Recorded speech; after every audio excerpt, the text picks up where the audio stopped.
Mula-mula dikurniakan cahaya yang menerangi hatinya, membuatnya merasakan hampir dengan Allah, dan hatinya merasakan Allah berbicara dengannya.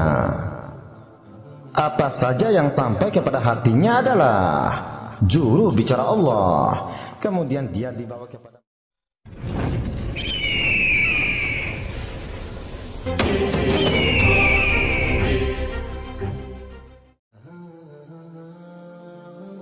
Bismillahirrahmanirrahim. Assalamualaikum warahmatullahi wabarakatuh.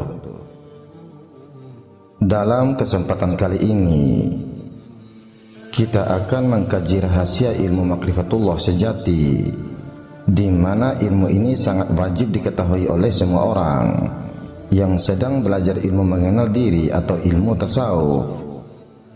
Apabila tidak mengetahui hal ini, maka jangan berharap bisa sampai kepada Allah Subhanahu wa Ta'ala, dan sudah dipastikan akan tersesat jalannya.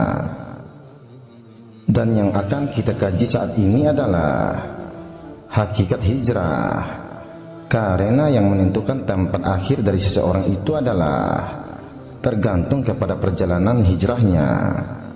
Ada hijrah zahir, hijrah hati, dan hijrah ruh. Dan juga kita akan mengkaji apakah artinya sir atau rahasia, dan apakah yang dilakukan orang arif setelah mereka mencapai makrifat. Kapan seseorang itu diangkat menjadi wali Allah, dan bagaimana pandangan aulia Allah yang agung tentang kekeramatan dan seterusnya. Untuk itu jangan pernah merasa malas atau bosan untuk mendengarkan video ini hingga selesai, sebab rasa malas itu adalah bagian dari hijab, dan salah satu cara setan yang mau mencoba menutup jalanmu untuk bisa sampai kepadanya. Perhatikan sabda Rasulullah Shallallahu Alaihi Wasallam, barang siapa yang hijrahnya kepada Allah dan Rasul, maka hijrahnya adalah kepada Allah dan Rasul. Barang siapa yang hijrahnya kepada dunia untuk mendapatkannya atau wanita untuk mengawininya, maka hijrahnya terhenti pada tujuan hijrahnya itu. Hadis riwayat Bukhari dan Muslim. Pahamilah sabda Rasulullah Shallallahu Alaihi Wasallam tersebut dan perhatikan persoalannya, karena jika kamu boleh memahaminya, maka selamatlah atas kamu. Apa yang didapat dari hijrah adalah apa yang dituju atau dimaksudkan dengan hijrah itu sendiri. Orang yang keluar dari penjara hawa nafsu dan dunia karena inginkan surga, maka pencariannya akan terhenti pada surga. Orang yang keluar dari penjara akhirat karena menginginkan kekeramatan, dia akan berhenti bila berjaya memperolehi kekeramatan. Orang yang keluar dari semua penjara alam karena bermaksud mencapai ilmu Allah, dia akan berhenti pada ilmu. Dan orang yang keluar dari kurungan ilmu karena mau mendapatkan makrifat, dia akan berhenti pada makrifat. Semua maksud dan tujuan yang telah dinyatakan ini menghalang seseorang dari masuk ke hadirat Allah. Hanya satu saja tujuan yang benar-benar suci lagi murni, yaitu berhijrah kepada Allah dan Rasulnya. Rasulullah Shallallahu Alaihi Wasallam menyebutkan, berhijrah kepada Allah dan Rasulnya, bukan berhijrah kepada Allah semata-mata. Hijrah zahir adalah berpindah dari Mekah pergi ke Madinah. Hijrah hati adalah meninggalkan sifat-sifat yang keji dan pergi kepada sifat-sifat yang terpuji. Dan hijrah rohani adalah meninggalkan segala yang maujud dan pergi kepada Rasul Allah, karena hanya Rasul Allah yang boleh membimbing kepada Allah sesuai dengan penyaksian tiada Tuhan melainkan Allah dan Muhammad Rasul Allah. Ketuhanan Allah dan kerasulan Nabi Muhammad Sallallahu Alaihi Wasallam tidak dipisahkan. Rasul Allah adalah umpama jembatan yang menghubungkan segala sesuatu dengan Allah. Bagaimana mau sampai kepada Allah jika tidak melalui jembatannya? Apa juga usaha dan jalan yang diambil untuk pergi kepada Allah tidak akan berhasil. Jika tidak diikuti jalan Rasulullah, bahkan bolehlah dikatakan Allah tidak mungkin ditemui jika Rasulnya tidak ditemui. Nabi Muhammad SAW adalah Rasul Allah. Semua nabi-nabi sejak Nabi Adam alaihissalam menyaksikan bahwa Muhammad SAW adalah Rasul Allah. Tidak ada kenabian tanpa nur kenabian Muhammad SAW. Tiada suhud atau penyaksian tanpa suhud terhadap nur kebenaran Muhammad SAW. Tidak akan sampai kepada hakikat Allah Subhanahu wa taala tanpa fana di dalam hakikat Muhammad SAW.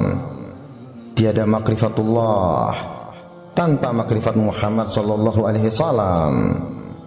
Begitulah hukum hakikat dan makrifat. Penyaksian ketuhanan Allah dan penyaksian kerasulan Muhammad SAW tidak boleh bercerai. Allah berfirman dalam hadis qudsi yang bermaksud, "Wahai Muhammad, kamu melihat mereka yang melihat kamu, dan meskipun mereka melihat kamu, namun mereka tidak mengenal kepada kamu." Orang yang paling hampir dengan Rasulullah SAW adalah Sayyidina Abu Bakar As-Siddiq radhiyallahu anhu. Beliau berkata, "Wahai Rasulullah, engkau tidak terpisah daripadaku meskipun aku berada di dalam kamar mandi." Kelebihan Abu Bakar dari sekalian manusia adalah lantaran sir yang ada pada dirinya. Soal, apakah artinya sir? Jawab, sir atau rahasia adalah perkaitan atau jembatan antara roh dengan Allah. Sir yang tersembunyi dalam rahasia hati berkekuatan melebihi kekuatan langit dan bumi. Sir dapat memandang tanpa biji mata dan mendengar tanpa telinga. Sir tidak menetap di satu tempat dan tidak pula mengembara. Sir tidak makan dan tidak minum. Akal tidak ada pengetahuan tentang sir. Sir tidak ada hubungan dengan hukum sebab musyabab. Sir hidup dalam abad demi abad, sedangkan jasad hidup dalam waktu tertentu. Bila seseorang yakin tentang sirnya, maka dia bukan lagi dirinya. Dia adalah daripada Allah, sedangkan sekalian yang mawjud datang kemudian daripadanya. Tidak ada satupun yang datang daripadanya dapat mengalahkannya, asalkan dia mengenal kedudukannya dan membiasakan duduk di dalam makamnya. Maka dengan demikian dia lebih kuat dari bumi dan langit, lebih kuat dari surga dan neraka, lebih kuat dari huruf dan asma, lebih kuat dari apa yang nyata di dalam dunia dan akhirat. Bagaimana hubungan hati seseorang dengan Rasulullah SAW? Itulah yang menentukan kedudukan sirnya. Hati yang menerima pancaran cahaya nur Rasulullah dikatakan hati yang ada berkaitan dengan sir. Hijrah rohani melalui berbagai peringkat sebelum dia sampai kepada Allah.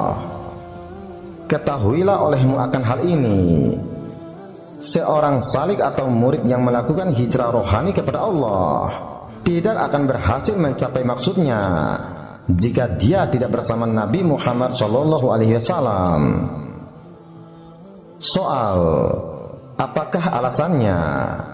Jawab, karena semua pintu langit, semua pintu surga, semua pintu hijab dan pintu masuk ke hadirat Allah hanya dibuka kepada Nabi Muhammad SAW dan yang menyertai Nabi Muhammad SAW. Berhijrah kepada Allah tetapi lari dari Nabi Muhammad SAW adalah sebuah kejahilan.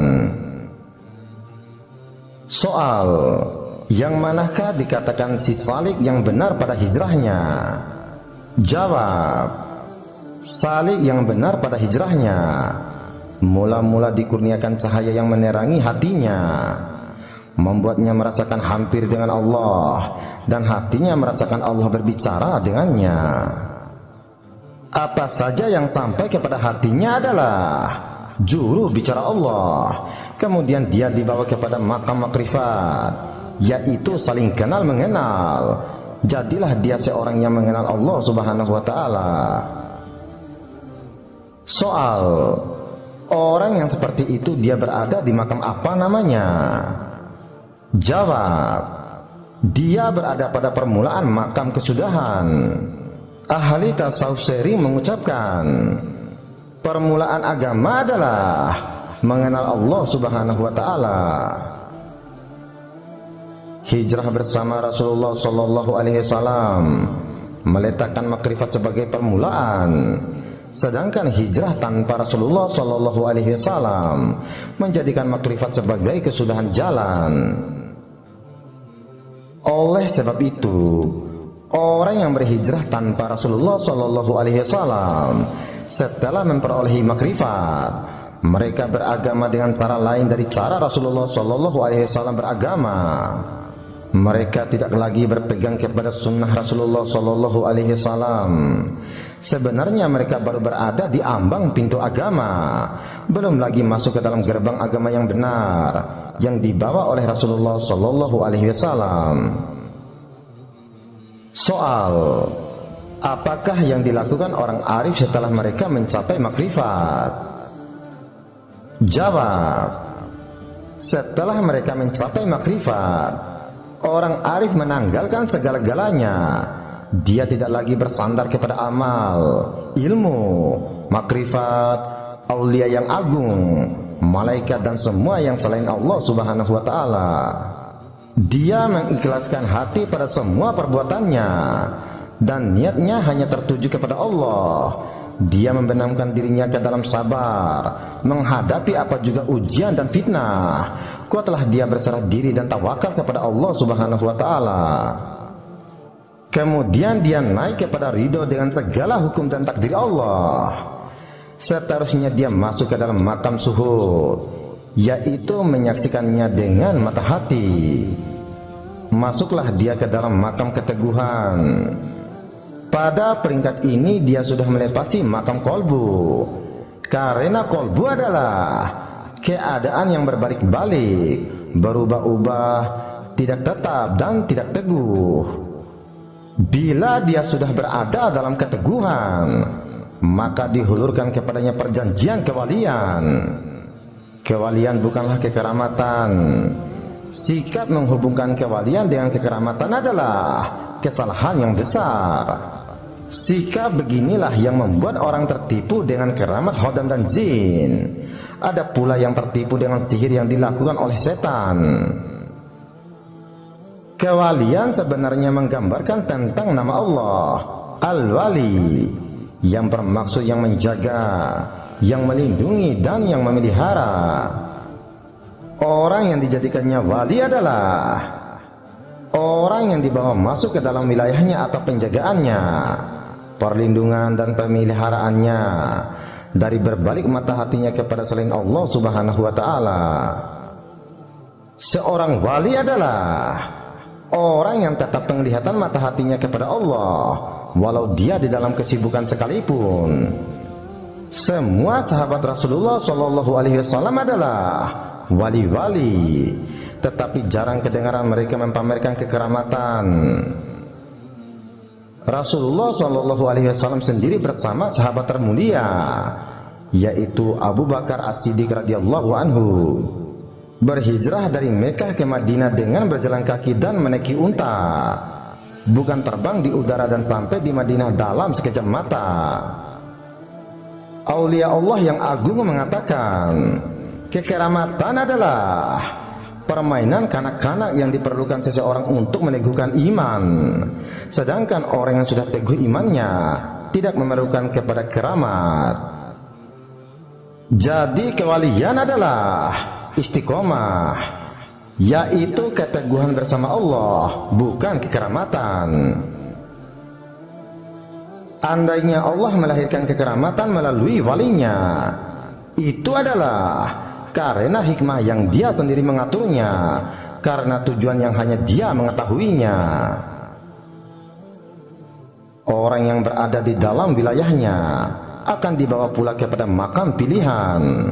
Setelah dipilihnya, diserahkan amanat dan disingkapkan kepadanya khazanah rahasia-rahasianya. Setelah semua itu dilalui, jadilah dia seorang sahabat setia. Seorang sahabat setia dapat mencapai makam al-muhabbah atau makam cinta. Makam cinta ini dinamakan makam asir, yaitu makam hakikat Muhammad sallallahu alaihi wasallam. Kefanaan di dalam makam mahabbah ini membakar segala tutupan dan hijab, lalu tersingkaplah kemutlakan. Lalu si hamba masuk ke hadirat Allah dengan didorong oleh tarikan yang kuat oleh cahaya nur yang pada sisinya. Maka selamatlah si hamba itu sampai ke hadirat Allah subhanahu wa ta'ala. Allah yang memulakan ciptaannya dan mengulanginya. Permulaan segala sesuatu adalah Allah, dan akhirnya juga adalah Allah. Dia yang awal dan yang akhir.